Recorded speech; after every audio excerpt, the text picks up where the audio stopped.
The mining asteroid Kepler. 7 hung in the void like a scarred metal tumor, its surface dotted with extraction towers and processing facilities that had operated without pause for 3 centuries. Deep within its core, past the bustling commercial levels and worker dormitories, lay a section that most inhabitants preferred to forget existed.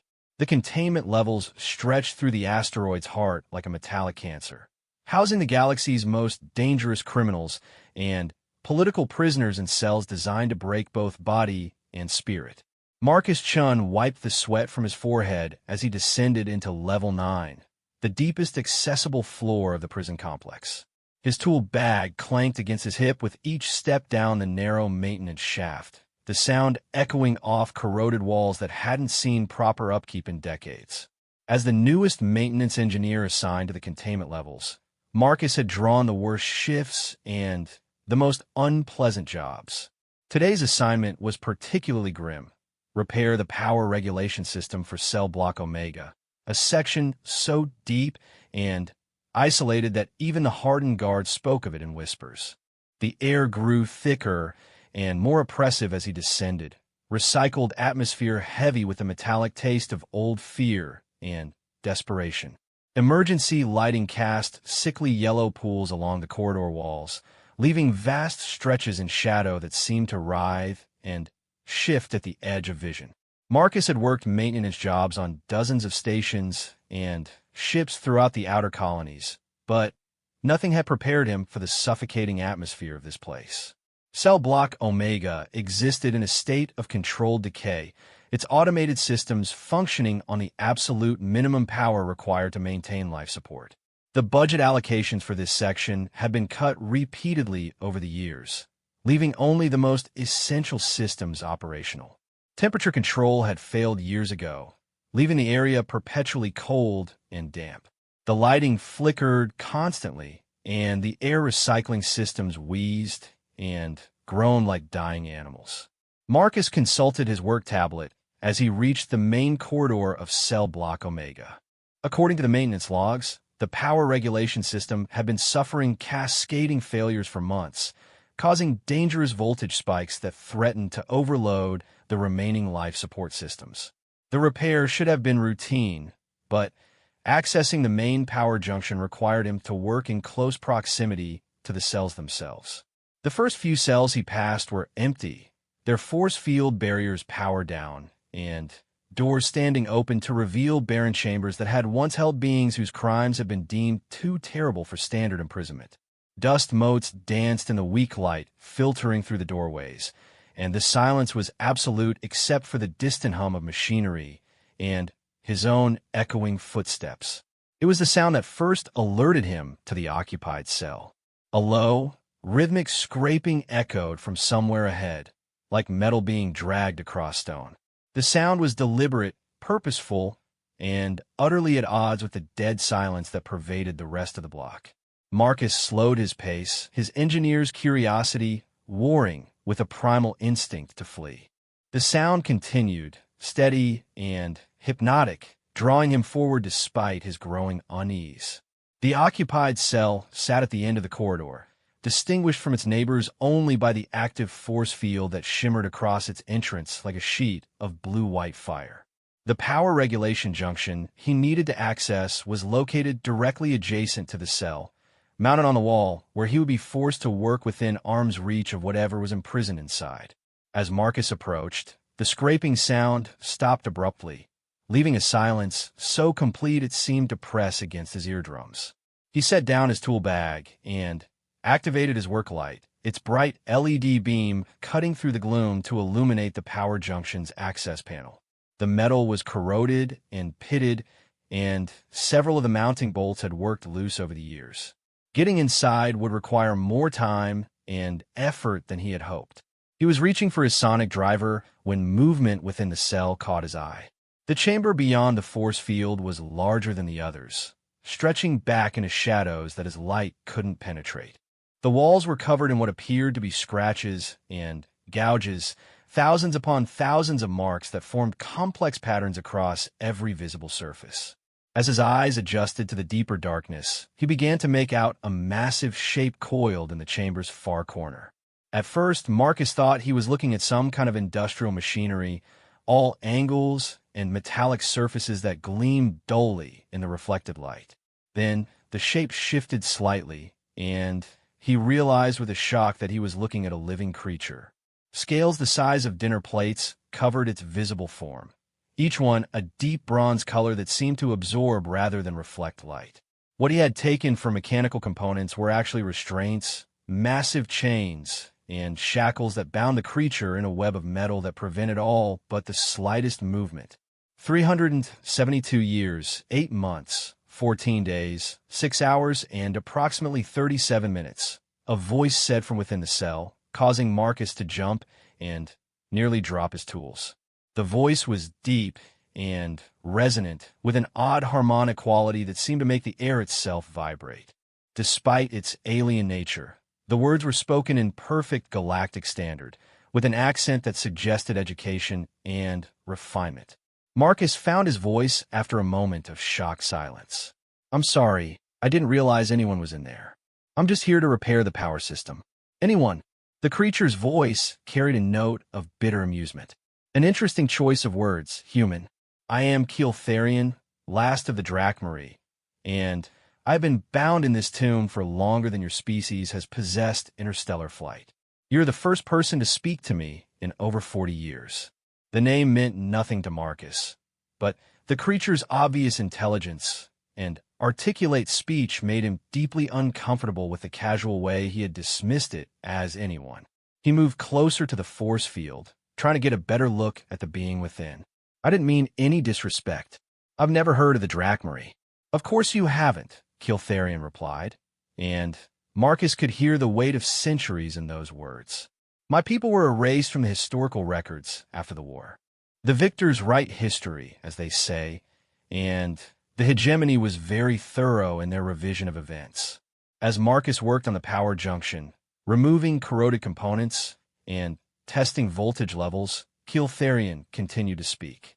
His voice seemed to come from everywhere and nowhere, resonating through the metal walls in a way that made the entire corridor feel alive with his presence. "The war ended 3 centuries ago," the dragon said, using a term that Marcus was beginning to think might be more literal than metaphorical. "The Drachmarie fought against the expansion of the galactic hegemony, refused to submit to their authority or accept their version of civilization. We were a proud species, perhaps too proud. We believed our ancient ways were superior to the homogenized culture the hegemony sought to impose on every world they conquered." Marcus found himself drawn into the story despite his better judgment. The power repairs could wait a few minutes, and the creature's voice was oddly hypnotic. "What happened to your people?" "Genocide," Keeltharian said simply. Dressed up in the language of peacekeeping and civilization, but genocide nonetheless. "The hegemony couldn't defeat us in open combat, so they poisoned our worlds, turned our own biology against us with engineered plagues, and hunted down the survivors like animals. I was captured during the final battle at Drachmoros Prime, the last free world of my people." The dragon's chains clinked softly as he shifted position, and Marcus caught a glimpse of burning golden eyes reflecting his work light. "They kept me alive as a trophy, a symbol of their victory over the last free species in their territory. For 3 centuries, I've been their prize exhibit, proof that even the mighty Drachmarie could be broken and caged." Marcus paused in his work, a growing sense of unease settling in his stomach. "That's impossible. The hegemony doesn't keep political prisoners for centuries. They don't even have the death penalty anymore. The hegemony, you know, is not the same organization that conquered the Outer Rim 300 years ago," Keeltharian replied. "That empire was built on blood and bones, on the systematic elimination of any species that refused to bow to their authority. Your modern hegemony has spent centuries crafting a more palatable image, rewriting history to paint themselves as benevolent liberators rather than the conquerors they were." The power junction's main coupling was more damaged than Marcus had expected, requiring him to dig deeper into the wall to access the backup systems. As he worked, he became increasingly aware of the patterns carved into the cell walls. They weren't random scratches as he had first assumed, but intricate designs that seemed to tell a story. Scenes of battle, of great ships falling from the sky, of a dying world consumed by unnatural fire. "You carved all of this?" Marcus asked, gesturing toward the elaborate artwork. "I've had considerable time on my hands," Kiltharion said dryly. "The story of my people deserves to be preserved, even if only on the walls of my tomb. Each mark represents a memory, a life lost, a world that will never again know the song of Drachmarie wings." Marcus had always considered himself a practical man, focused on the immediate problems of keeping machinery running and systems operational. Politics and history were abstract concepts that had little relevance to his daily life. But something about the dragon's story resonated with him, perhaps because he had seen firsthand how the powerful could rewrite reality to suit their needs. He had grown up on Kepler Station, a mining colony where workers were considered disposable resources and safety regulations were suggestions rather than requirements. He had watched his father die in a tunnel collapse caused by corporate cost-cutting, had seen his mother work herself to death trying to pay off the debts incurred during his father's medical treatment. The official records listed both deaths as industrial accidents, with no mention of the negligence and greed that had actually killed them. "Even if what you're saying is true," Marcus said, returning to his work, "what does it matter now? Your people are gone. The war is over. The hegemony has changed, become more civilized." "Has it?" Kiltharion's voice carried a note of challenge. "Look around you, human. You work in the depths of a prison complex that officially doesn't exist, maintaining systems that keep beings locked away without trial or hope of release. The methods have become more subtle, but the fundamental nature of power remains unchanged." Marcus wanted to argue, but the words died in his throat. He thought about the orders that had brought him here, the careful way his supervisor had avoided explaining exactly what he would find in Cell Block Omega. The maintenance logs showed decades of minimal care, as if the beings imprisoned here were meant to be forgotten rather than rehabilitated. "My name is Marcus," he said finally, unsure why he felt compelled to share this information with a creature he had just met. "Marcus," Kiltharion repeated, as if testing the sound of it. "A strong name, with ancient roots. Tell me, Marcus, what brings a human to the deepest levels of a forgotten prison? Are you a criminal as well?" "I'm an engineer," Marcus said, feeling oddly defensive. "I fix things, keep systems running. I was assigned to this section because I'm new and nobody else wanted the job." "And what do you fix, Marcus the engineer? Machines? Systems? Or do you perhaps fix the uncomfortable truths that powerful beings would prefer to forget?" The question hit closer to home than Marcus cared to admit. His job did involve a certain amount of willful blindness, pretending not to notice the questionable modifications made to life support systems in certain cells, the surveillance equipment that recorded everything, but whose data feeds were routed to destinations he wasn't clear to know about. "I just do my job," Marcus said, but the words sounded hollow even to his own ears. "As did the guards who brought me here," Kiltharion said softly. "As did the judges who sentenced me to eternal imprisonment. As did the soldiers who carried out the extermination of my people. Everyone just doing their job, following orders, maintaining the system." The main power coupling finally came free, revealing a mass of corroded wiring and burned-out components that would require extensive replacement. Marcus stared at the damage, his mind elsewhere. The repair would take hours, requiring multiple trips back to the supply depot and careful rewiring of several critical circuits. "This is going to take a while," Marcus said, more to fill the silence than because he expected a response. "I'm not going anywhere," Kiltharion replied with what might have been humor. "Though I confess, your company is more pleasant than the solitude I have grown accustomed to. It has been many years since someone spoke to me as if I were a person rather than an exhibit." Marcus began packing up his tools, preparing for the first of what would be several trips back to the surface levels. As he gathered his equipment, He found himself studying the carved walls more carefully, beginning to recognize patterns and repeated motifs in the intricate designs.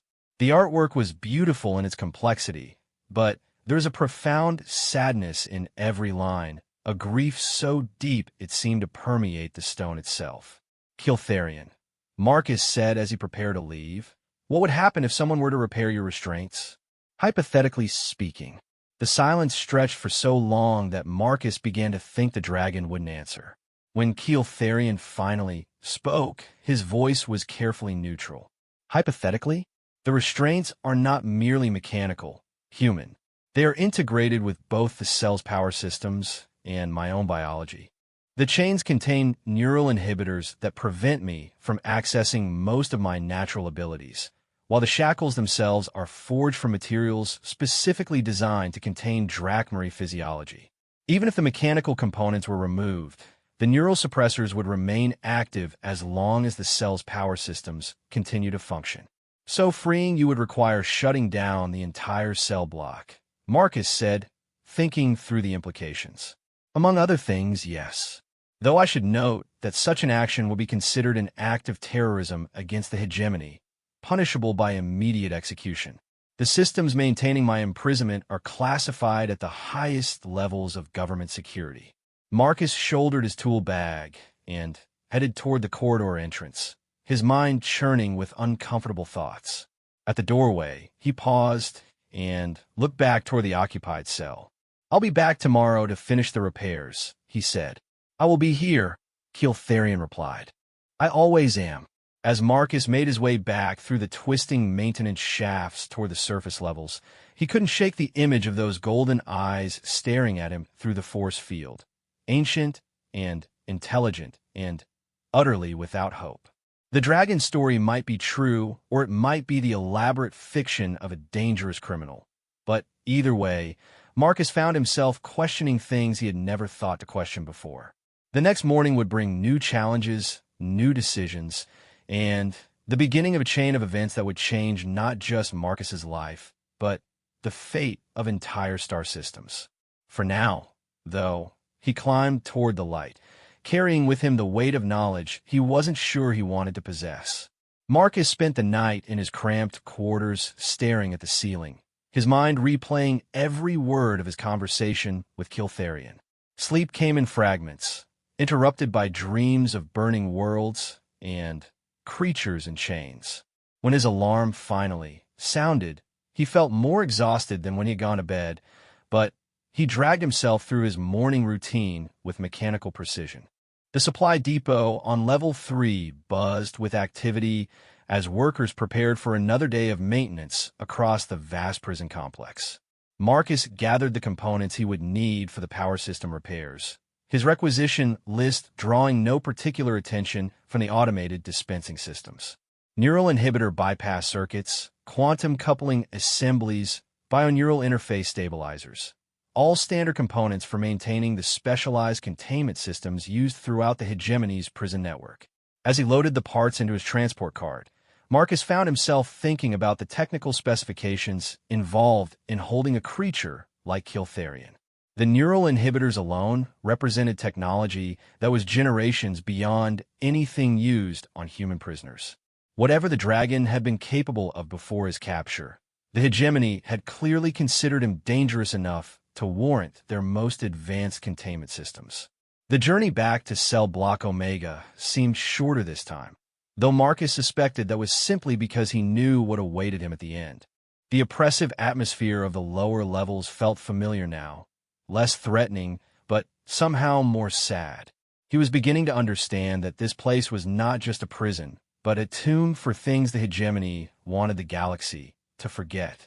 Kiltharian greeted his return with what sounded like genuine pleasure, his deep voice resonating through the corridor as Marcus set up his work area. Marcus the engineer returns, the dragon said. I confess, I had begun to worry that our conversation yesterday might have troubled you sufficiently to request a transfer to other duties. I considered it, Marcus admitted as he began unpacking his tools. But I don't like leaving jobs unfinished. An admirable trait in an engineer.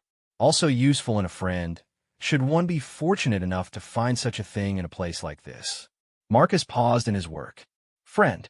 The word seemed strange, coming from a creature who could probably have snapped him in half, even while chained, if the size of those bronze scales was any indication.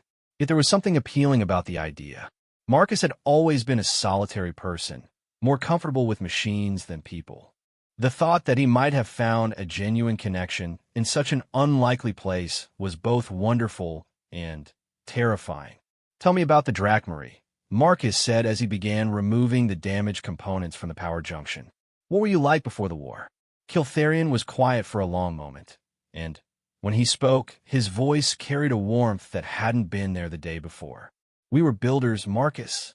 Engineers of a sort, though our tools were flame and claw rather than sonic drivers and fusion torches. We shaped worlds, carved cities from living stone, raised spires that touched the edge of space. Each of our settlements was a work of art that took centuries to complete, and we took pride in crafting beauty that would endure long after our own lives had ended. Marcus found himself smiling despite the grim surroundings. Sounds like we might have had something in common. I've always loved building things, making systems work better than they were designed to. Indeed, Kiltharion said, and Marcus could hear the smile in his voice. Though our approaches differed considerably.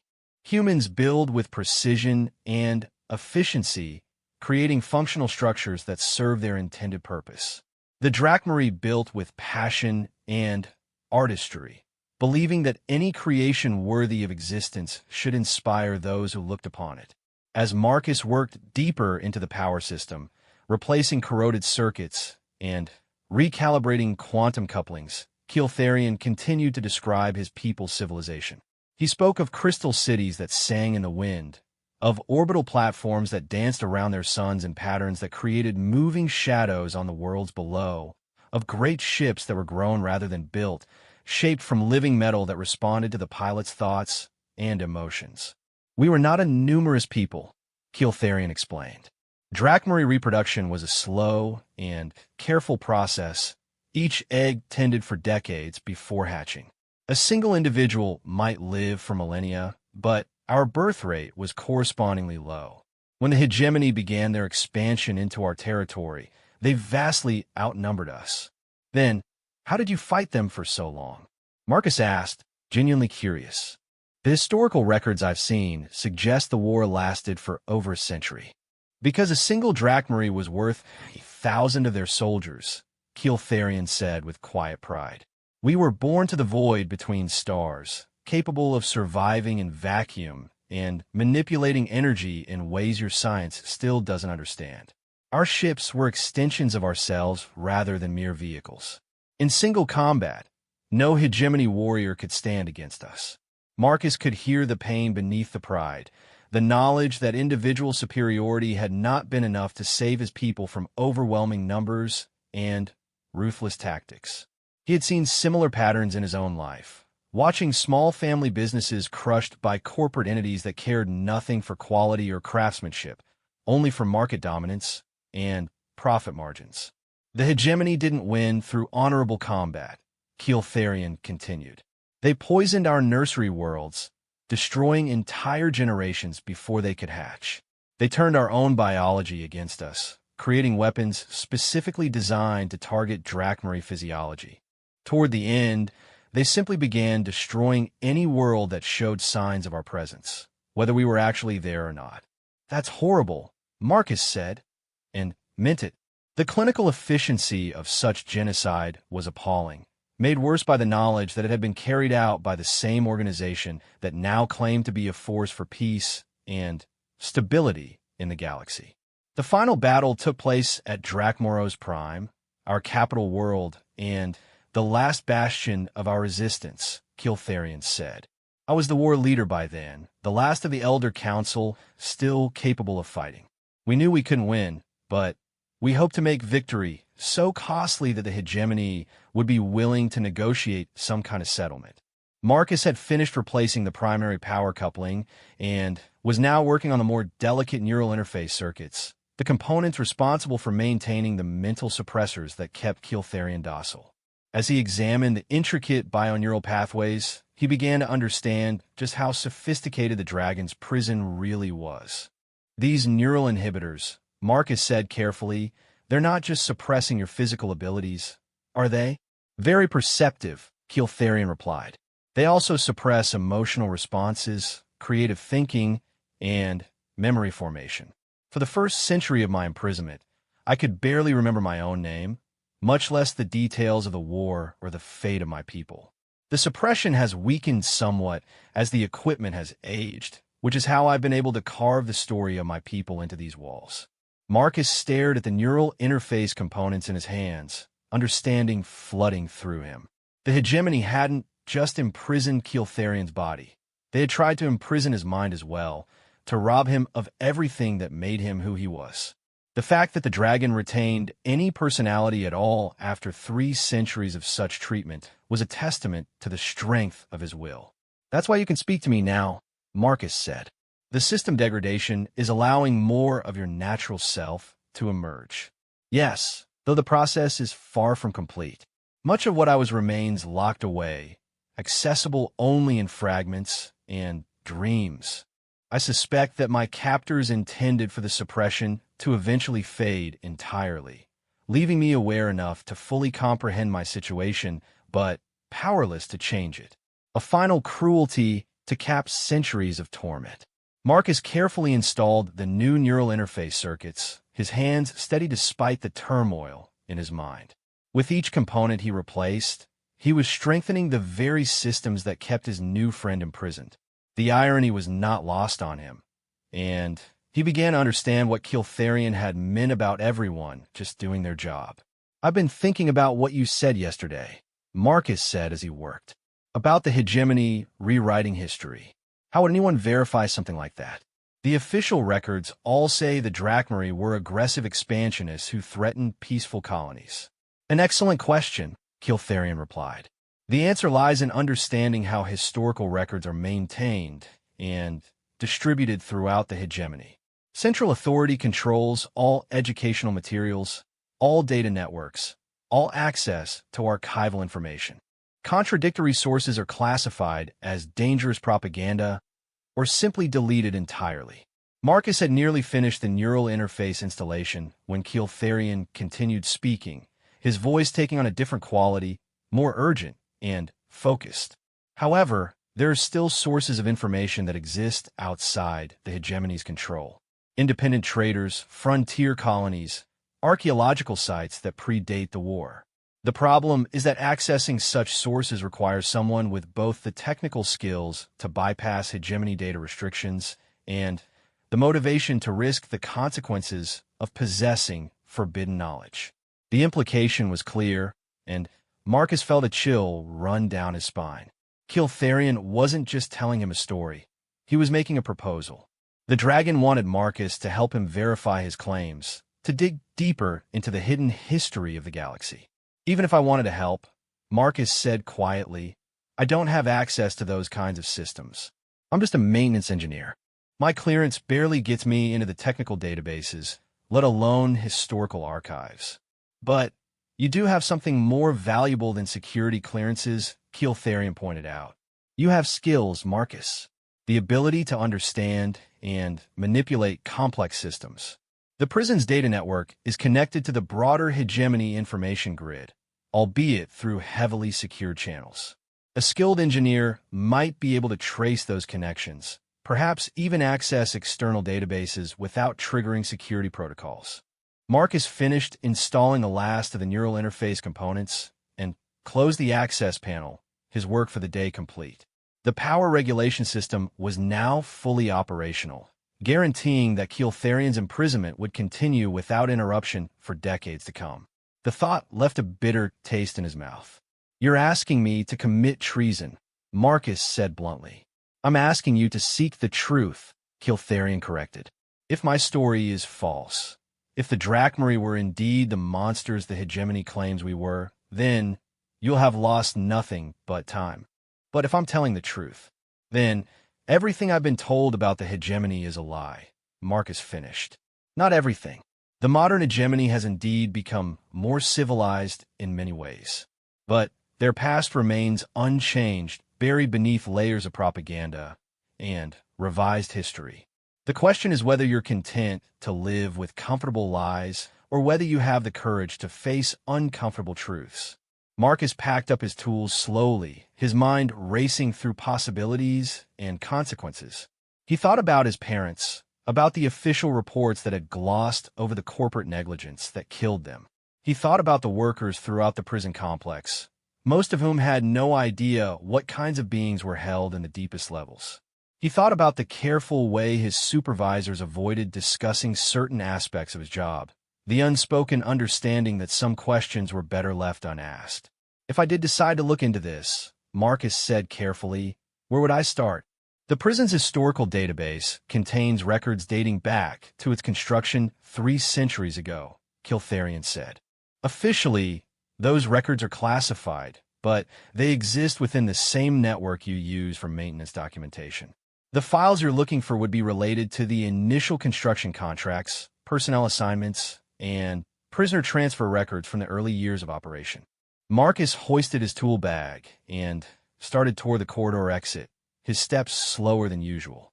At the doorway, he turned back toward the cell.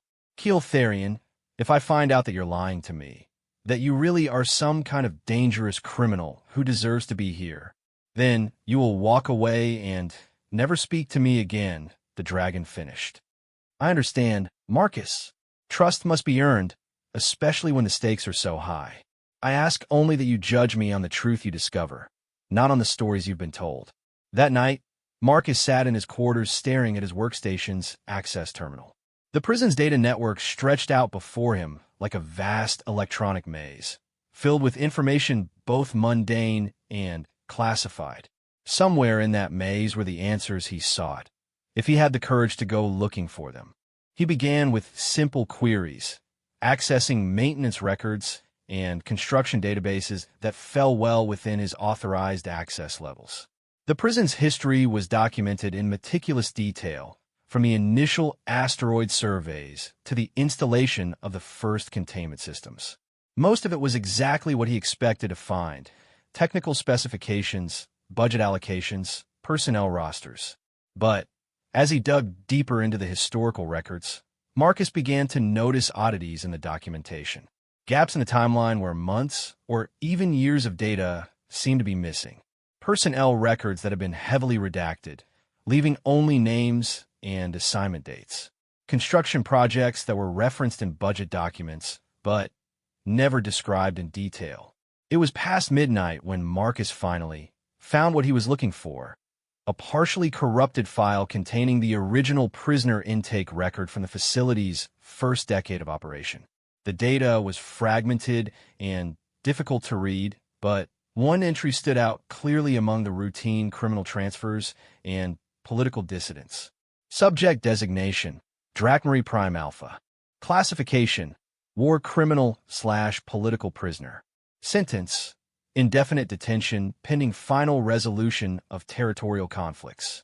Special containment requirements: maximum security neural suppression, isolated housing, no contact with other prisoners or unauthorized personnel.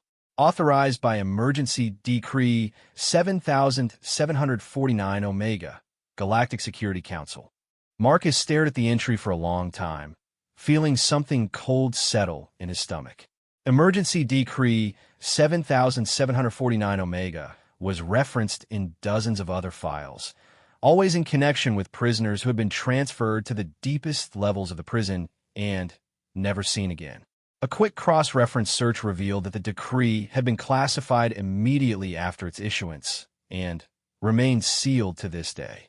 He was beginning to understand that Kiltharian's imprisonment was not an isolated incident, but part of a much larger pattern of suppression and control that stretched back to the very founding of the modern hegemony. The evidence was fragmentary and circumstantial, but it painted a picture that was very different from the official version of history he had grown up believing. As Marcus finally shut down his workstation and prepared for bed, he realized that he had already made his choice. Whether or not Kiltharian was telling the truth about the specific details of the war, it was clear that the hegemony had secrets worth hiding. And Marcus had never been able to resist the urge to take apart complex systems to see how they really worked. Tomorrow would bring new revelations, new challenges, and the first tentative steps toward a course of action that would change everything. But for tonight, Marcus Chun, maintenance engineer turned reluctant investigator, finally managed to fall into a dreamless sleep. The next few weeks fell into a routine that Marcus found both comforting and terrifying. During the day, he performed his assigned maintenance duties with mechanical efficiency, earning praise from his supervisors for his thorough work and attention to detail. No one questioned his frequent trips to Cell Block Omega or the time he spent there, assuming that the aging systems required extensive maintenance to keep functioning properly. During his evening hours, Marcus dove deeper into the prison's data networks, following trails of corrupted files and classified references like breadcrumbs through a digital forest. His technical background served him well, allowing him to navigate security protocols and access databases that were technically within his clearance level, but practically beyond the reach of most maintenance personnel. It was during his third week of investigation that Marcus made his first major breakthrough. Hidden within a routine systems diagnostic log, he found a reference to something called Project Mindforge. The entry was brief and encoded, but it referenced neural suppression technologies and biological containment systems that matched the equipment he had been repairing in Keeltharian's cell. More importantly, it included a cross-reference to archived research data stored in the facility's deep storage network. The archive files were heavily encrypted and supposedly inaccessible without administrative privileges, but Marcus had spent years learning to work around such restrictions. Prison facilities were notorious for their outdated security protocols and poorly maintained access controls. A patient engineer with the right tools could often find ways to access information that should have been completely secure. It took him 3 nights of careful work to crack the encryption, using a combination of brute force algorithms and educated guesses based on common hegemony security patterns. When he finally accessed the Mindforge archives, what he found there made him understand why the files had been so carefully hidden. Project Mindforge had been a comprehensive research program dedicated to developing methods for controlling and suppressing the natural abilities of non-human species. The documentation included detailed studies of dozens of alien physiologies, complete with recommendations for optimal containment and pacification procedures. The Drachmae were prominently featured in the research, described in clinical terms that made Marcus's skin crawl. Species designation, Drachmae. Primary threat assessment, extreme. Natural abilities include manipulation of electromagnetic fields, limited precognitive awareness, rapid cellular regeneration, and natural resistance to most forms of physical restraint. Recommended containment protocols include continuous neural suppression, biological inhibitor implants, and psychological conditioning designed to break individual will and group cohesion. The files went on to describe experimental procedures that had been conducted on captured Drachmae subjects, tests designed to determine the most effective methods for breaking their mental resistance and suppressing their natural abilities. The research had been conducted with the cold precision of a scientific study, complete with control groups and statistical analysis of torture techniques.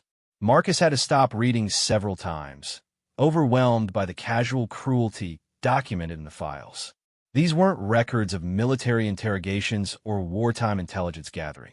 They were the systematic study of how to destroy sentient beings without actually killing them. The fact that such research had been conducted by the same organization that now preached universal rights and interspecies cooperation was almost incomprehensible. But the most damning evidence came in the form of communications between the research teams and high-ranking hegemony officials. The files contained dozens of memoranda discussing the broader implications of the Mindforge research, including plans for applying the techniques to other species that might resist hegemony expansion in the future. One communication, signed by Director General Harrison Voss himself, made the program's true purpose crystal clear. The Drachmae represent only the first test case for Mindforge protocols. Their resistance to conventional pacification methods has provided valuable data that will be essential for managing future territorial acquisitions. The techniques developed through this research will ensure that no species, regardless of their natural abilities, will be able to effectively resist integration into the hegemony sphere of influence. Marcus sat back in his chair, staring at the screen with a mixture of horror and fascination. The evidence was overwhelming and undeniable. The hegemony's expansion had not been a peaceful process of voluntary integration, but a calculated program of conquest and subjugation. Species that resisted were not simply defeated. They were systematically broken and erased from history. The next day, Marcus made his way to Cell Block Omega with a heavy heart. He had found the truth Keel Therian had challenged him to seek, and it was worse than anything he could have imagined. The question now was what to do with that knowledge. "You look troubled, my friend," Keel Therian observed as Marcus began his daily maintenance routine. "Have your investigations proven enlightening?" "More than I wanted them to be," Marcus replied honestly. "I found a Mindforge files." The silence that followed was profound, lasting so long that Marcus began to worry that the neural suppressors had somehow activated more fully. When Keel Therian finally spoke, his voice was barely above a whisper. "I had wondered if those records still existed."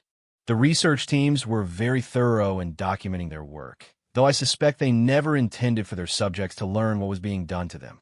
"You were part of the experiments," Marcus said, and it wasn't a question. "For the first 50 years of my imprisonment, yes, they tested different combinations of neural suppressors, biological inhibitors, and psychological conditioning techniques. I was an ideal subject, you see, powerful enough to provide meaningful data, but completely isolated and helpless. No one would come looking for me, and no one would ever know what was done in those sterile laboratories." Marcus felt sick. "I'm sorry. I can't imagine what that must have been like." "The worst part was not the physical torment," Keel Therian said quietly. "It was the gradual realization that my suffering served a purpose, that the techniques being perfected on me would be used against others. Every procedure they performed, every limit they tested, brought them closer to developing methods that could be applied to entire populations." "The files mentioned other species," Marcus said. "Dozens of them. Some I'd never even heard of." "Because they no longer exist," Keel Therian replied. "The Mindforge techniques were refined and deployed against any species that showed signs of independence or resistance. Those that could be broken were absorbed into the hegemony as compliant client races. Those that couldn't be broken were eliminated entirely." Marcus had finished his routine maintenance tasks, but he made no move to leave. Instead, he settled down on the floor outside the cell, leaning against the wall as if preparing for a long conversation. In truth, he was no longer sure what his next move should be. The evidence he had uncovered was overwhelming, but also completely useless. Who could he tell? Who would believe him? And what good would it do even if someone did? "I've been thinking about what you said regarding seeking the truth," Marcus said. "I found it just like you said I would. But now I don't know what to do with it. The evidence is all classified, impossible to share without committing treason. And even if I could share it, who would care? The war ended centuries ago. The species that were destroyed are gone. Nothing I do will bring them back." "You sound like a man preparing to walk away," Keel Therian observed. "I understand the impulse, Marcus. The weight of such knowledge is considerable, and it's natural to seek the comfort of ignorance when truth becomes too heavy to bear." "What else can I do?" Marcus asked, frustration creeping into his voice. "I'm one person, a maintenance engineer with no political connections or influence. The hegemony has spent centuries building their version of reality. What chance do I have against something that big?"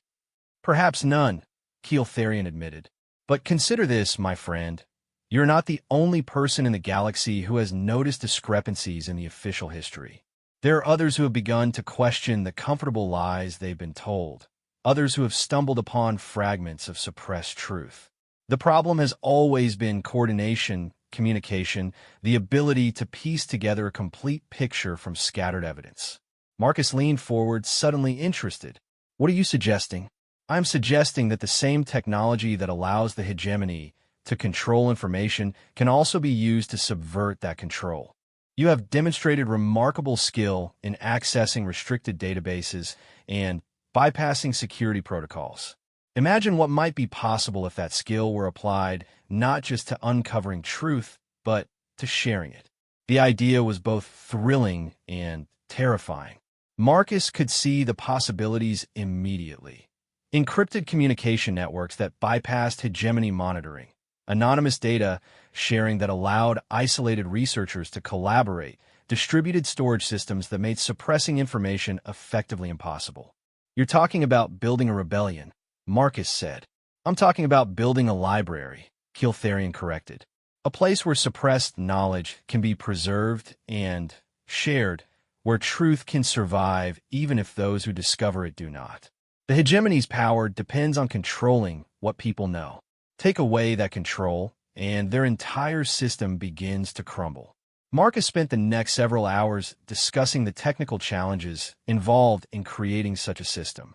The conversation ranged across topics from quantum encryption to decentralized networking, from steganographic data, hiding, to anonymous routing protocols.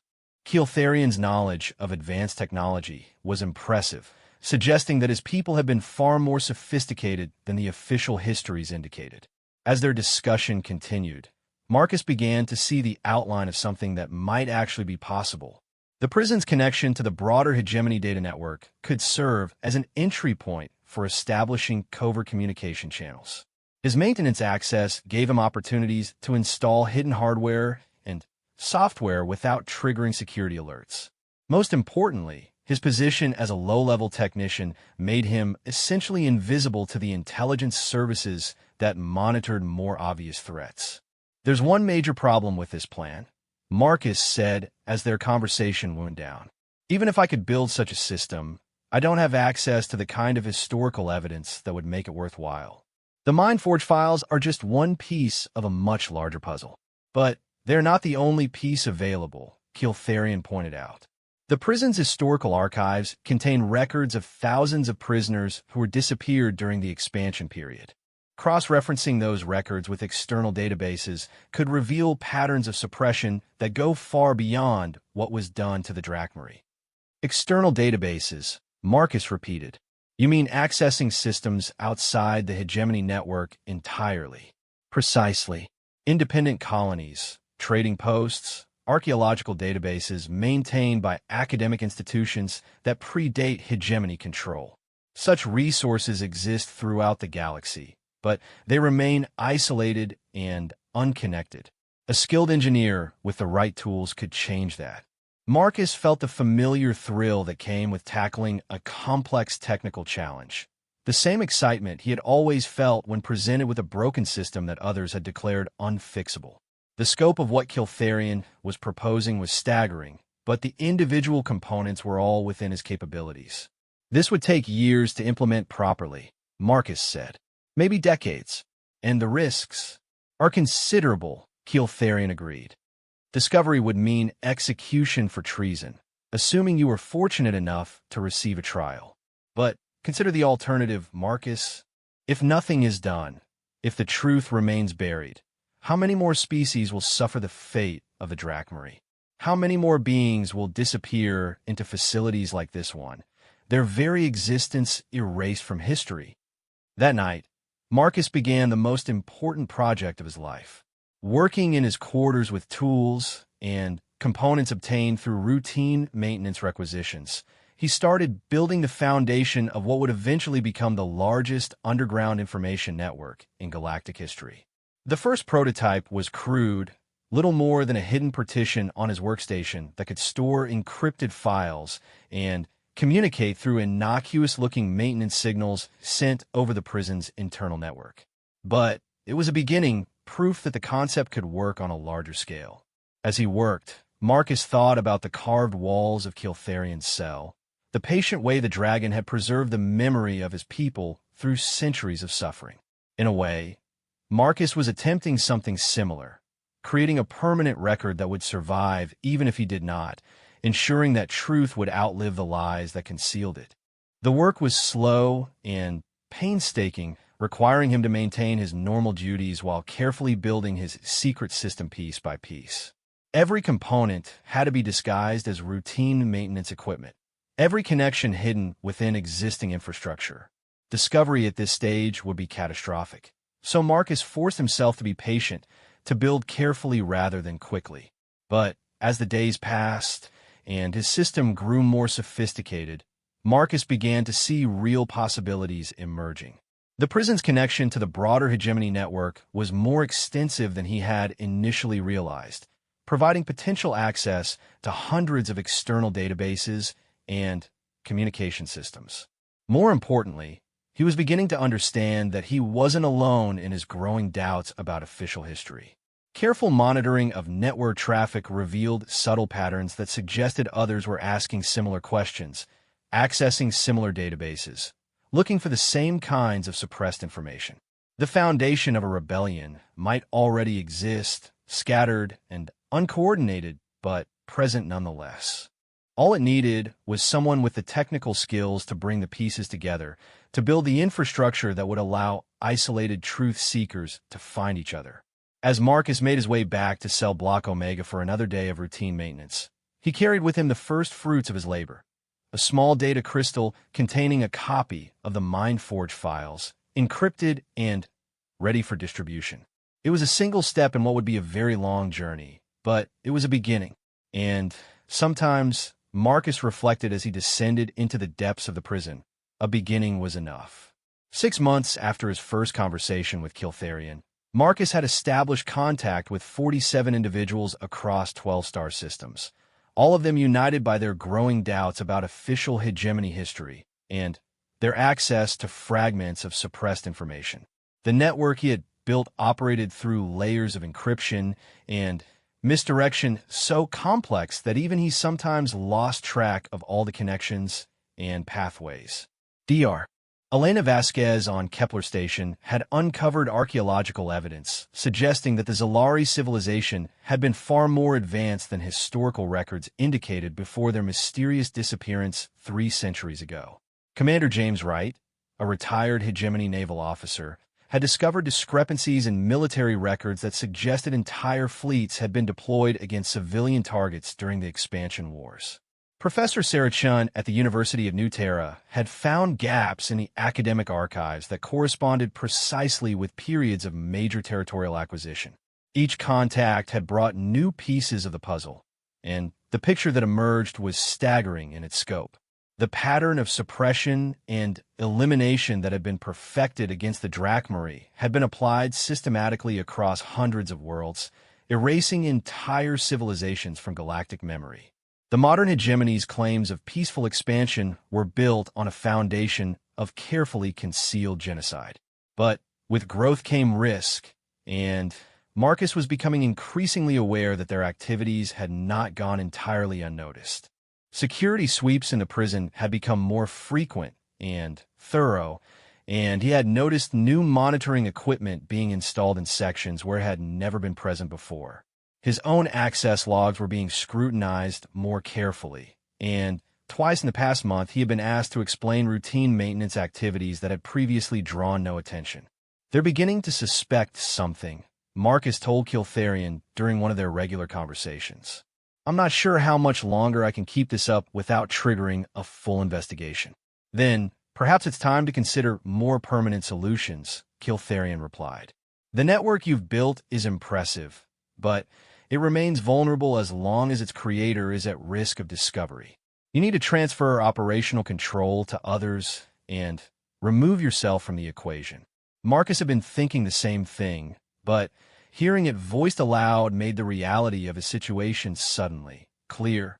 His usefulness as a covert operative was coming to an end, which meant that he needed to choose between abandoning the project or escalating his involvement to a level that would make him a fugitive from hegemony justice.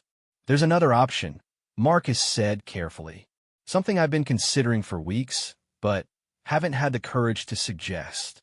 "You want to free me," Kiltharion said, and Marcus was startled by how easily the dragon had read his thoughts. The neural suppression system that's keeping you contained is the same technology being used against hundreds of other beings throughout the hegemony, Marcus explained. If I could find a way to safely remove your restraints, to reverse the effects of 3 centuries of conditioning, you might be able to help us in ways that no human could. And if the process kills me? Kiltharian asked pragmatically. Or if I prove to be everything the official records claim I am? Then, I'll have made a terrible mistake, Marcus admitted. But if you're telling the truth about your people and their abilities, if you really are the last of a species that could manipulate energy and survive in space, then freeing you might be the only chance we have of making real progress against the hegemony. The conversation that followed was the most technical discussion Marcus had ever had with anyone, human or otherwise. Kiltharian's understanding of the systems that imprisoned him was encyclopedic, born of centuries of involuntary intimacy with every component of his restraints. More importantly, his knowledge of Drachmary physiology and neural architecture provided insights that no human engineer could have achieved. The dragon's imprisonment was a masterwork of both technology and cruelty. The physical restraints were integrated with biological monitoring systems that would trigger lethal toxins if tampered with incorrectly. The neural suppressors were linked to his brain stem in ways that made surgical removal impossible without killing him. Even the cell's power systems were designed with multiple fail-safes that would flood the chamber with poison gas if anyone attempted unauthorized modifications. But the system's sophistication was also its weakness. Like any complex mechanism, it had vulnerabilities that could be exploited by someone who understood its design principles. The key was not to fight the system directly, but to convince it that the prisoner was dying naturally and that the restraints needed to be deactivated to preserve his life for medical study. The process will be extraordinarily dangerous, Kiltharian warned. I will need to enter a state that closely resembles death, shutting down most of my biological functions while you convince the monitoring systems that I'm experiencing total organ failure. If you make any mistakes in the timing or the sequence of commands, I will actually die. How long would you need to remain in that state? Marcus asked. At least 12 hours, possibly longer. The monitoring systems are designed to observe patterns over extended periods to prevent exactly this kind of deception. You'll need to maintain the illusion long enough for the automated medical protocols to conclude that immediate intervention is required. Marcus spent the next 3 weeks preparing for what would either be the most successful engineering project of his career or the most spectacular failure. He mapped every circuit in the containment system, identified every sensor and monitoring device, and developed workarounds for each of the security protocols that stood in his way. The hardest part was maintaining his normal routine while making the necessary preparations. Every component he requisitioned, every modification he made to the cell systems, had to appear routine and justified. He created false maintenance logs, fabricated equipment failures, and generated paperwork that would explain his presence in cell block Omega during the critical hours of the operation. Most importantly, he established communication protocols with a wider network, ensuring that news of Kiltharian's escape would reach the other researchers within hours of its success.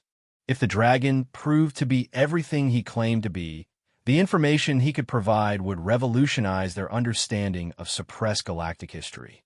If he proved to be a monster, then Marcus wanted the network to be warned as quickly as possible. The night Marcus finally attempted the escape, the prison was unusually quiet. The majority of the guards were attending a mandatory training session on the upper levels, leaving only a skeleton crew to monitor the automated systems. Marcus had spent weeks studying their patrol patterns and duty schedules to identify this window of opportunity. He made his way to Cell Block Omega with a toolkit that contained not just his usual maintenance equipment, but also a collection of specialized devices he had built specifically for this operation. Neural interface bypasses, quantum coupling disruptors, biological sensor spoofs, each one designed to fool a specific component of Kiltharian's prison. "Are you certain about this?" Marcus asked as he began setting up his equipment. "Once we start, there's no going back. Either this works or we both die." I've been dead for 3 centuries, my friend, Kiltharion replied. What you're offering is the chance to live again, however, briefly. That's worth any risk. The process began with Marcus installing a series of bypass circuits that would allow him to intercept and modify the data being sent by the cell's monitoring systems. The neural suppressors recorded thousands of data points every second, tracking everything from brain activity to cellular metabolism. To fool the medical protocols, he needed to gradually alter that data to simulate the onset of total system failure. As Marcus worked, Kiltharion began the dangerous process of shutting down his biological functions. The dragon's alien physiology allowed him to enter states that would be impossible for human beings, but the transition was clearly agonizing. Marcus could hear the strain in his friend's voice as he fought to maintain consciousness while forcing his body to mimic death. The first phase of a deception went smoothly. Marcus's spoofing devices successfully convinced the monitoring systems that Kiltharion's vital signs were declining rapidly, triggering the first level of medical alerts. Automated systems began flooding the cell with emergency life support chemicals, all of which were filtered out by hidden scrubbers that Marcus had installed days earlier. But as the hours passed and the dragon's apparent condition continued to deteriorate, Marcus began to worry that the deception was working too well. Kiltharion's responses to his whispered questions became increasingly faint and disconnected. By the 8th hour, the dragon had stopped responding entirely, and Marcus was no longer certain whether his friend was maintaining the illusion or actually dying.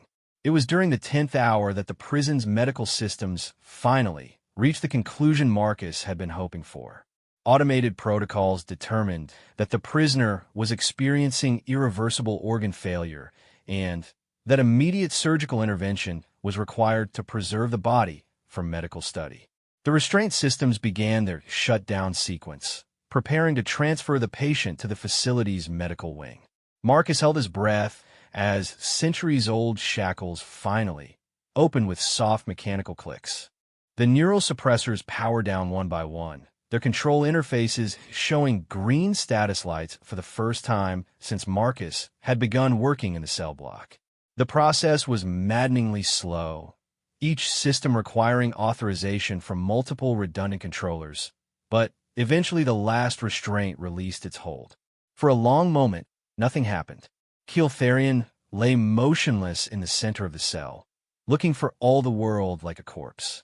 Marcus began to fear that the dragon's death simulation had become reality, that 3 centuries of imprisonment had finally claimed their last victim. Then, Kiltharion opened his eyes. The change was immediate and startling. The dull bronze scales that had covered his body began to shimmer and brighten, taking on the deep golden color that Marcus now realized was their natural hue. The dragon's movements as he rose to his feet were fluid and graceful, completely unlike the painful shuffling that had characterized his behavior while restrained. But most striking of all were his eyes. Where before they had been dim and unfocused, now they blazed with an inner fire that seemed to illuminate the entire cell. Marcus found himself staring into the gaze of a being that radiated intelligence, power, and an almost overwhelming sense of ancient dignity. "Thank you, Marcus Chun," Kiltharion said, and his voice was completely transformed. The harmonics that had been barely perceptible before now resonated through the air like music, making the metal walls themselves ring in sympathy. "You have given me back not just my freedom, but my life." The dragon stretched his wings for the first time in centuries, the massive appendages unfolding to reveal intricate patterns of scales that seemed to shift and change in the light. Even in the confined space of the cell, the sight was breathtaking. Marcus could only imagine what Kiltharion would look like in open space, free to soar among the stars as his people once had. "What happens now?" Marcus asked, suddenly, aware that he had not thought much beyond the actual escape. "The monitoring systems will detect the change in your condition soon. We have maybe an hour before security teams arrive. Now we ensure that the truth you've worked so hard to uncover reaches those who need to hear it," Kiltharion replied. "But First, we must retrieve the physical evidence that will make your network's claims impossible to dismiss. The dragon moved to the carved walls of his cell, running his clawed hands over patterns that Marcus had assumed were merely decorative. But as Kiltharian's touch activated hidden mechanisms, entire sections of the wall began to slide away, revealing chambers that had been concealed for centuries. Inside those hidden spaces were artifacts that made Marcus's breath catch in his throat. Data crystals containing original records from before the war, physical evidence of Drachmary civilization, and, most importantly, complete records of the Mindforge experiments that had been conducted on dozens of species throughout the galaxy.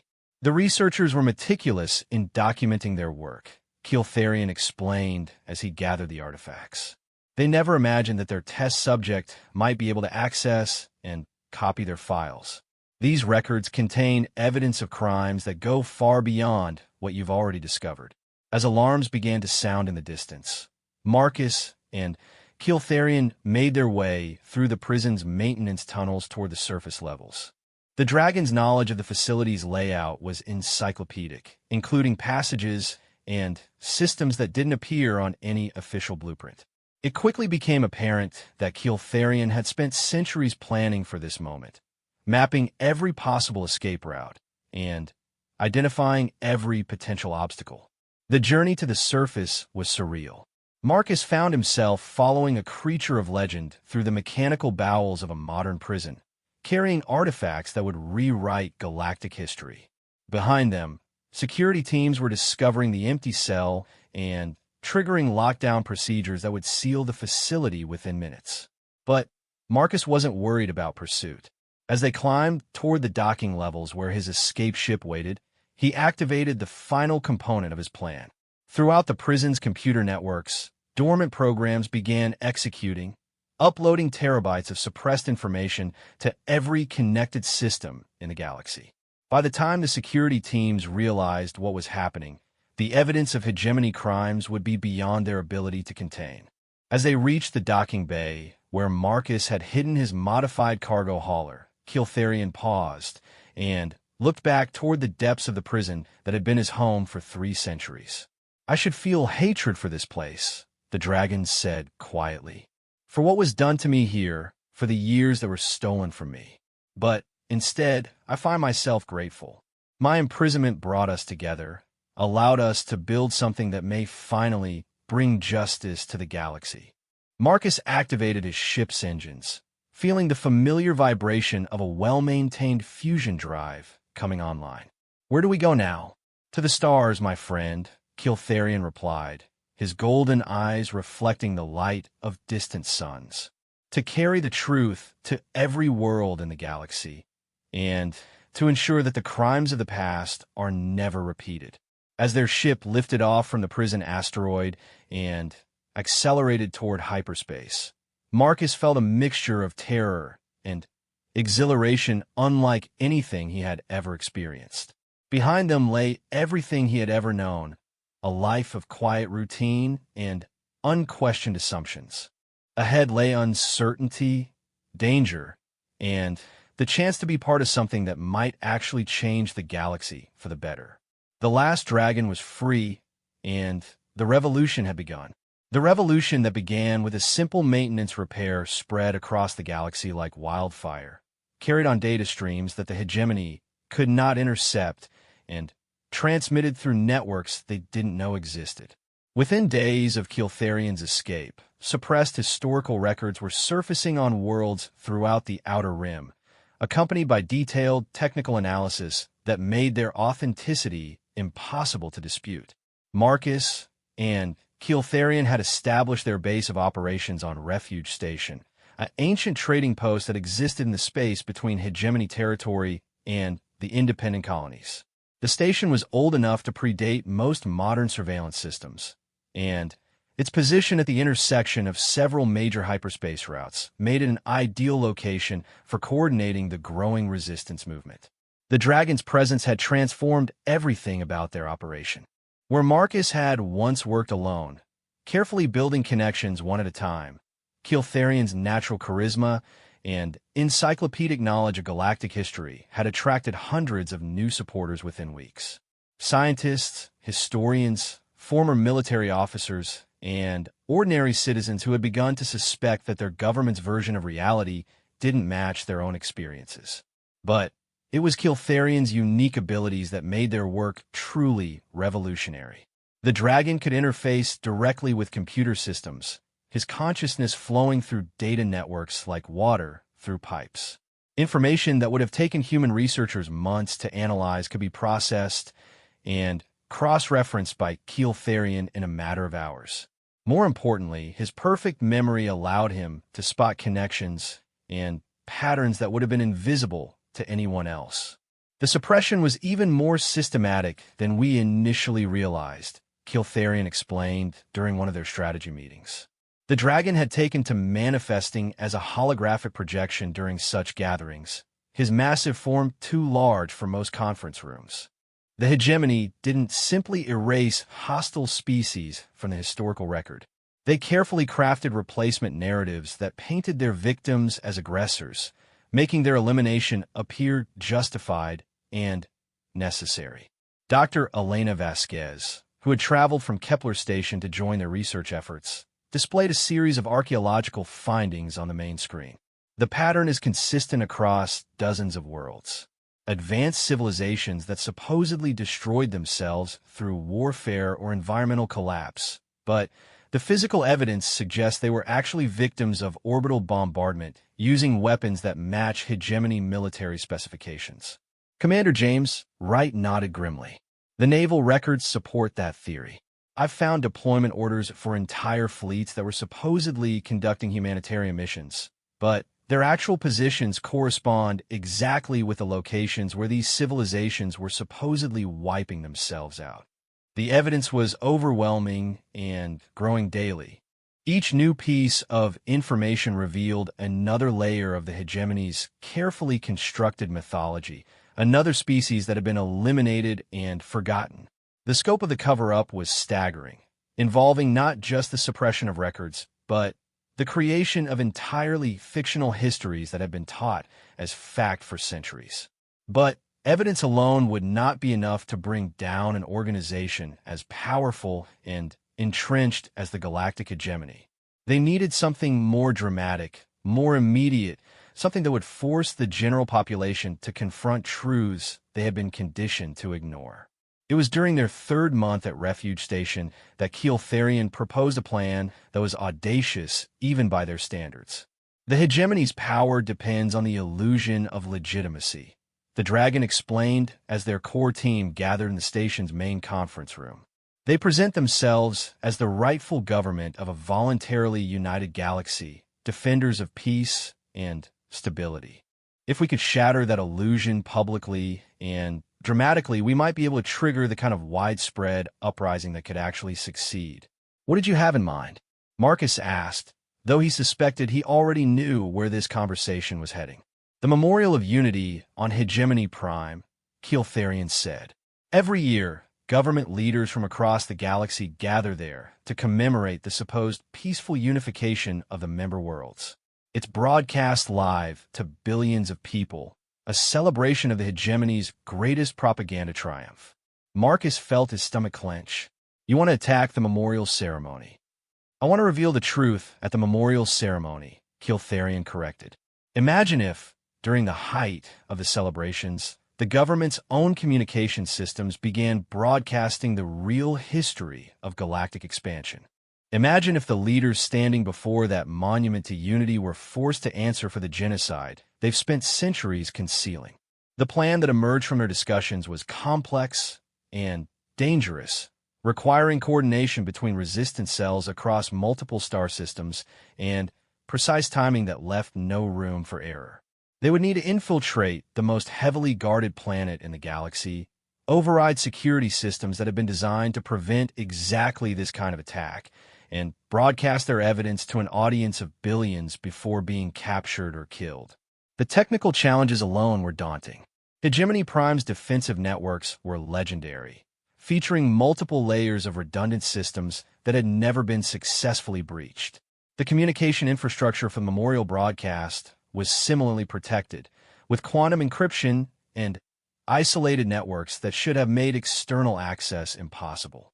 But Keeltharian's unique abilities opened possibilities that conventional hackers could never have achieved. The Dragon could exist simultaneously in both physical and digital spaces, his consciousness able to flow through quantum networks in ways that bypass traditional security measures. More importantly, his 3 centuries of imprisonment had given him intimate knowledge of hegemony security protocols and their underlying weaknesses. Preparation for the operation took months, with resistance cells throughout the galaxy working to position personnel and equipment for the coordinated assault. Marcus found himself at the center of the largest engineering project he had ever attempted, designing systems that would allow Keeltharian to interface with planetary-scale communication networks, while avoiding the kill switches and fail-safes that would normally prevent such access. The work was exhausting and nerve-wracking, made worse by the knowledge that hegemony intelligence services were closing in on their operation. Security sweeps on multiple worlds had uncovered evidence of their activities, and several resistance members have been arrested and presumably subjected to enhanced interrogation techniques. It was only a matter of time before their location was discovered. But as the date of the memorial ceremony approached, Marcus felt a growing sense of confidence in their plan. The technical components were all in place. The resistance cells were ready to execute their assigned roles, and Keeltharian had spent weeks preparing for the most complex digital infiltration in galactic history. The night before the operation, Marcus stood on Refuge Station's observation deck, watching the stars wheel slowly overhead as the ancient station rotated to provide artificial gravity. Keeltharian had taken his physical form for once, his massive bulk coiled elegantly in the center of the chamber. "Are you having second thoughts?" the dragon asked, his golden eyes reflecting the starlight. "Every day," Marcus admitted. "We're about to declare war on the most powerful organization in the galaxy. If this goes wrong, everyone who's helped us will pay the price for our failure. And if we do nothing, how many more species will disappear into prison cells like mine?"